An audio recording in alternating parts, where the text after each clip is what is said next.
കയറുന്നതാണ്, ഇത് വിവേചിക്കാൻ കഴിയുന്നതാണ്. അങ്ങനെയെങ്കിൽ ഇന്ന് രാവിലെ ഈ വചനത്തിലൂടെ ആ ശക്തി പുറപ്പെടുമ്പോൾ ഇന്ന് രാവിലെ അസാധാരണമായ ഒരു ദൈവപ്രവൃത്തി നമ്മുടെ അകത്ത് നടക്കും.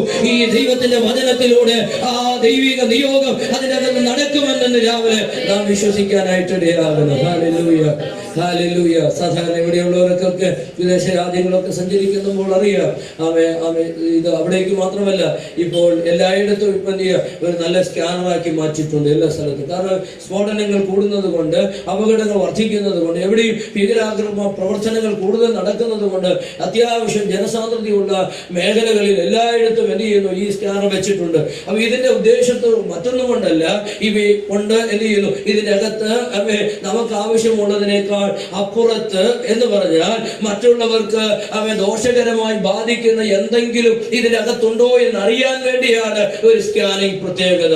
ആ മേഘാല് കേവലം നമുക്ക് വേണ്ടി മാത്രമല്ല, മറ്റുള്ളവർക്ക് കൂടെ വേണ്ടിയാണ് ഈ സ്കാൻ ചെയ്തുകൊണ്ടിരിക്കുന്നത്.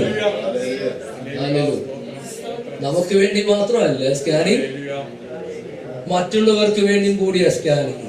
ഞാനിത് വളരെ സന്തോഷത്തോടെ ഈ വാക്ക് എൻ്റെ ഉള്ളിൽ വന്നപ്പോൾ ചിന്ത വന്നു.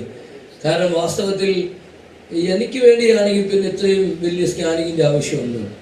അവരുടെ ഉദ്ദേശം എനിക്ക് വേണ്ടി മാത്രം സ്കാൻ ചെയ്യുക എന്നുള്ളതല്ല, മറിച്ച് മറ്റുള്ളവരുടെ സംരക്ഷണത്തിൽ കൂടിയാണ് എന്നെ സ്കാൻ ചെയ്തുകൊണ്ടുപോകുന്നത്.